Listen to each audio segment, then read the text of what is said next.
अस्सलाम वालेकुम मेरी प्यारी सी यूट्यूब फैमिली। उम्मीद करती हूँ आप सब खैरियत से होंगे। अल्हम्दुलिल्लाह जी, आप सब की दुआओं से मैं भी बिल्कुल ठीक ठाक। Welcome back to my channel. जिन्होंने मेरे चैनल को सब्सक्राइब नहीं किया वो सबसे पहले जाके सब्सक्राइब करें, मेरी वीडियोस को अपनी फ्रेंड और फैमिली के साथ शेयर करें और जो है ना वो लाइक भी करें, ताकि मैं आपके लिए ज़्यादा से ज़्यादा अच्छी मोटिवेट और मज़े की वीडियोज़ लेके आऊँ।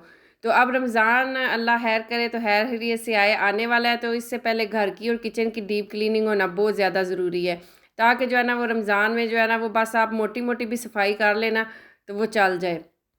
तो शुरू करते हैं जी किचन की डीप क्लीनिंग से। वैसे किचन की जो डीप क्लीनिंग है ना वो हर वीकेंड पे ही कर लेनी चाहिए और मैं कर लेती हूँ। तो कभी कभी अगर कोई वीकेंड मिस हो जाए ना तो वो फिर बड़ा ज़्यादा ना खलारा पड़ जाता है, तो चीज़ें ज़्यादा गंदी हो जाती हैं, फिर आपको ज़्यादा मेहनत करनी पड़ती है। तो इसलिए कोशिश करें कि आप जो है ना हर जो है ना वो वीकेंड पे जो है ना वो अपने किचन की डीप क्लीनिंग करते रहें, चीज़ें जो है वो वॉश करते रहें, फ्रिज वगैरह हर चीज़। तो चीज़ें जो है ना वो सेट रहती हैं और बाद में जो है ना वो ज़्यादा मेहनत नहीं करनी पड़ती। तो अब सर्दियां भी तकरीबन पाकिस्तान में भी जो है वो ख़त्म होने वाली हैं, मौसम चेंज हो गया, ठीक हो गया है। और इधर भी अब जो है ना वो मौसम चेंज होना शुरू हो गया। इस वास्ते हुण मेरियां सारियां भैणां जेह्ड़ियां ना रजाइयां मंजियां बिस्तरे छड्डो ते अपने अपने घर दी सफाई करो, सर्दियां में बड़ा मज़ा कर लिया जे। तो आ जाएँ सब जो है ना वो आज अपने अपने किचन को जो है ना वो ये वीडियो देख के ना फटाफट से डीप क्लीन करें और रमज़ान के लिए अपने किचन को रेडी करें। और जो रमज़ान की प्रिपरेशन है वो तो फिर बाद में खाने पीने की करेंगे ना, पहले किचन तो साफ़ कर लिए ना। तो मैं भी जो है ना वो किचन में जो आ गई हूँ। तो ये जो है ना वो वीकेंड की, ये जो लास्ट वीकेंड गुजरा है ना उसकी वीडियो है। क्योंकि वैसे तो जो है ना आम नॉर्मल जो 5 डेज़ होते हैं उसमें तो माशाल्लाह से काम ही इतना होता है कि बच्चों के स्कूल ले के आना, छोड़ के आना, खाना पकाना, सारा कुछ कर करा के ना वो इतना टाइम ही नहीं बचता कि जो है ना वो इस तरह के जो काम है ना वो किए जाएं। इसलिए मैं कोशिश करती हूँ कि जो है ना वो छुट्टी वाले दिन काम किए जाएं इस तरह के। नाश्ता चले बच्चों को ज़रा हैवी सा करवा दें और जाके ना फटाफट से काम कर लें। मैंने काफ़ी तकरीबन घंटा डेढ़ लगा दिया था किचन में ना। तो बाकी सफाइयाँ मैंने कहा बाद में करते हैं। ये फ्रिज वगैरह मैंने सारी जो है ना साफ़ सुथरी करके इसके सारे कैप वो शीशे वगैरह निकाल के साफ़ कर लिए थे। ये दराज भी मैंने निकाल मतलब के साफ़ कर लिए थे। और इनमें से जितनी भी चीज़ें हैं ना वो मैंने बाहर निकाल के रख दी थी, जिसमें से जो मुझे चाहिए होंगी, ये वाला टोकरा जो भरा हुआ है तो वो मैं जो है वापस रख दूँगी और जो मुझे नहीं चाहिए होंगी ना वो मैं फेंक दूँगी। क्योंकि इसी तरह होता है, काफ़ी चीज़ें इस तरह जमा होती जाती हैं, कुछ नहीं चाहिए होती, कुछ चाहिए होती है। इसलिए एवरी वीक ही हो जाए ना तो ये मेरे ख्याल में सबसे बेहतर रहता है। तो किचन मैंने जो है वो मैंने साफ़ की, जो है फ्रिज और वो बास्केट खाली कर रही थी वो भी मैंने वॉश की। तो अब मैं जो है ना किचन के कैबिनेट्स जो है ना वो बाहर से सारे साफ़ करने लगी। उसमें से सिंपल मैं ये जो ले लेती हूँ, क्या कहते हैं, वाशिंग जिसके साथ बर्तन आप धोते हैं वही लिक्विड लेके उसमें पानी डाल के ना तो जो है ना वो स्पंज के साथ इस तरह साफ़ कर देती हूँ तो बड़े अच्छे से क्लीन हो जाते हैं। कोई स्प्रे वगैरह मैं दूसरा नहीं लगाती, क्योंकि एवरी वीक ही कर लेती हूँ तो इतने ज़्यादा भी गंदे नहीं होते कि साफ़ ना हो। तो ये हल्का हल्का ही हाथ मारूंगी तो ये जो है ना वो साफ़ हो जाएंगे। कुछ थोड़ा बहुत मैस खाने पकाने से भी हो जाता है, लेकिन बच्चे भी जो है ना वो हाथ लगाते रहते हैं, इस वजह से आपके किचन के जो कैबिनेट बाहर से हैं ना वो गंदे हो जाते हैं। और मैं सिंपल ये लिक्विड डाल के और स्पंज के साथ इस तरह करके तो वो दो जो है ना वो साफ़ कपड़े ले लेती हूँ, एक को गीला कर लेती हूँ और एक को जो है ना वो खुश्की रखती हूँ। तो ये स्पंज मार के पहले मैं गीले से अच्छी तरीके से इस तरह साफ़ कर लूँगी और फिर जो है वो जो खुश्क जो कपड़ा रखा हुआ है उससे कर लूँगी। तो आप भी फटाफट से उठें और जाके अपने किचन की सफाई करें। रमज़ान में थोड़े ही दिन रह गया, फिर रमज़ान के लिए चटनियाँ शटनियाँ भी बनानियाँ जे ना, जे किचन की सफाई तो एंड लग जाए तो वो कम रह जाएगा। हर चीज़ की जो है ना वो मैनेजमेंट करनी चाहिए, अच्छा होता है। तो इधर तो हेल्पर मिलती नहीं है, बस आप ही काम करने जे सारे किचन की डीप क्लीनिंग तो लैके कपड़े बर्तन सारी चीज़ें जो है ना वो खुद ही करनी है। तो सही है, अच्छी बात है, बंदा खुद भी फिट रहता है और जो है ना वो काम करने की आदत भी रहती है। तो ये है कि पाकिस्तान में चले हेल्पर वगैरह मिल जाती हैं, जब आपने इस तरह की कोई डीप क्लीनिंग वगैरह करनी हो तो आप साथ लगा लेते हैं, या घर के और भी 2-3 बंदे यहाँ तो होती हैं ना घर में, चलो जी एक खाना पका ले किचन साफ़ कर ले। लेकिन इधर ये है कि खुद ही करना है। तो मैं फिर जो है ना वो बच्चों को नाश्ता वगैरह करवाने के बाद जब किचन में आई हूँ ना किचन साफ़ करने, तो मैंने जो है ना वो बर्तन वगैरह वाश करने मैंने उसी टाइम फिर जो है ना किचन की डीप क्लीनिंग शुरू कर दी, ताकि जो है ना वो जो भी ये 1-2 घंटा लगेगा वो ठीक है। और बड़ी बेटी जो है वो थोड़ी बहुत हेल्प कर देती है, मैं मतलब कि छुट्टी वाले दिन मैं उसको बोलूँगी कि ये कर दे, बाकी सफाई तो कर देगी। और ये ऊपर वाले कैबिनेट मैं दिखा रही हूँ, ये मैंने साफ़ नहीं की क्योंकि एने विच ही मैं ना थक गई सा। तो इतना ही होता है, थोड़ा थोड़ा करके आप अगर एक दिन ना भी करना चाहे, आप थोड़ा नीचे वाले जो जितने भी हिस्से हैं उनको एक दिन कर लें, ऊपर वाले एक दिन कर लें। और जो आपकी जो फ्रिज और माइक्रोवेव इस तरह की चीज़ें हैं उनके लिए आप एक अलहदा दिन रख लें, क्योंकि एक दिन में जो है ना वो सारा मेरे से तो नहीं कम अज़ कम होता, मैं थक जाती हूँ। तो मैंने भी इसी तरह किया कि ये नीचे फ्रिज और ये नीचे वाले सारे कैबिनेट वगैरह साफ़ कर दिए हैं। अब ऊपर वाले जो है वो मैंने दूसरे दिन किए हैं, उनकी मैंने वीडियो नहीं बनाई। मैंने कहा क्या अब रोज़ बार बार जो है वो क्लीनिंग की वीडियो बनाती रहूँ।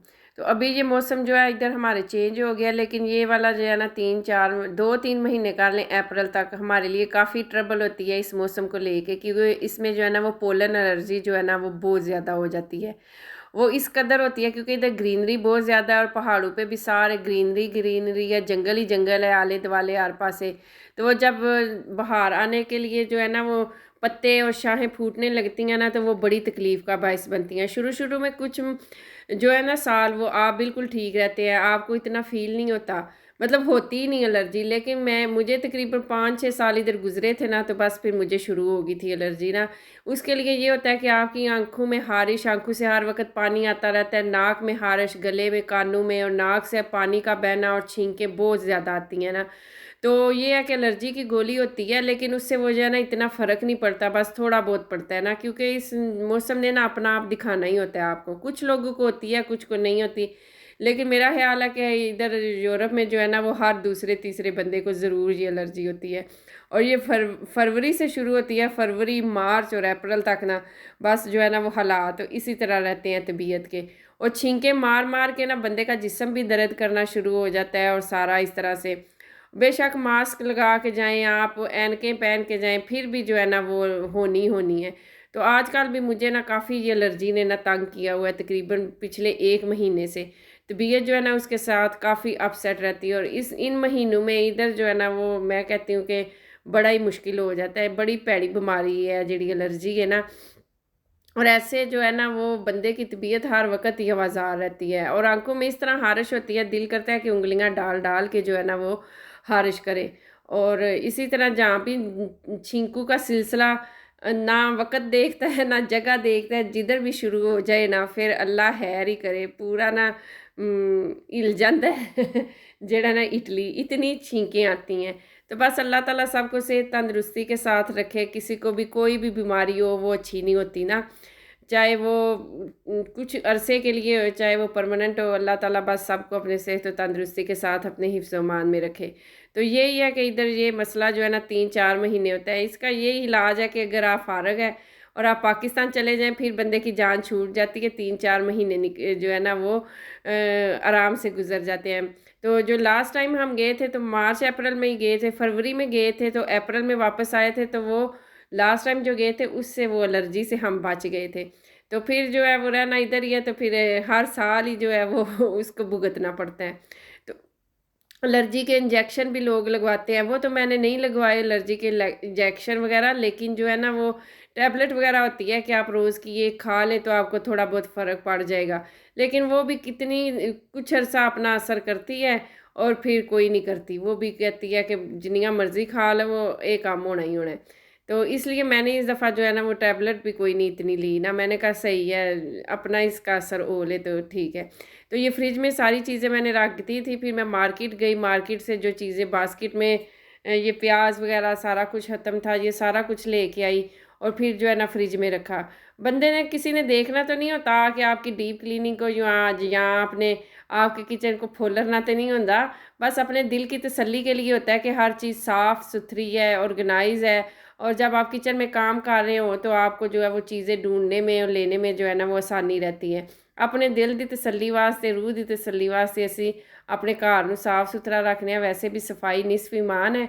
और ये बच्चों ने जो है वो उनको इतने में भूख लग गई थी, इधर मेरा किचन का सारा काम ख़त्म हो गया था, तो मैंने कहा खाना बनाने से पहले ना उनको हल्का फुल्का कुछ दे दूँ ताकि वो सुकून से बैठ जाएँ, वो खा लें। तो फिर इसके बाद मैंने जो है ना वो खाना शाना बनाया था। तो बच्चे जब जिस दिन घर हों छुट्टी वाले दिन, तो उनको भी बार बार जो है ना वो भूख याद आ जाती है। तो ये है कि फिर मैंने उनको चिप्स बना दिए। मैंने कहा आप इनसे करें गुजारा, तो मैं थोड़ा सा काम जो रह गया वो करके फिर खाना बनाती हूँ। तो ये बच्चों की हल्की फुल्की भूख में उनको नगेट्स वगैरह बना दे, चिप्स वगैरह बना दे तो अच्छे है कि झट खाते तो रहते ना बह के एक ही चिप्स। तो ये टीवी देख रहे थे, साथ साथ उन्होंने चिप्स खाए और मैंने फटाफट से जो है ना वो अपना किचन का काम कर लिया। तो ये एक दिन में मैंने नहीं किया था, तो कम से कम 2-3 दिन मैंने लगाए थे। तो फिर अपने किचन को जो है ना वो मैंने अब साफ़ सुथरा कर लिया है। अब जो कमरे रह गए हैं उनकी विंडोज़ वगैरह और सारा कुछ रमज़ान के आने से पहले पहले ना वो भी सारी अच्छे तरीके से डीप क्लीनिंग कर लूँगी, कमरों की भी, घर की सारी, वाशरूम की। तो ये है कि आगे रमज़ान में जो है ना वो आराम से, बेशक थोड़ी बहुत ही फिर सफाई का काम रह जाया करेगा, चीज़ें संभाली और हल्की फुल्की जो है ना वो झाड़ू शाड़ू लगा दी। आपको आज की मेरी वीडियो जो है वो कैसी लगी ज़रूर बताइएगा। अपनी दुआओं में याद रखिएगा। मुझे दीजिए इजाज़त। अल्लाह हाफ़िज़।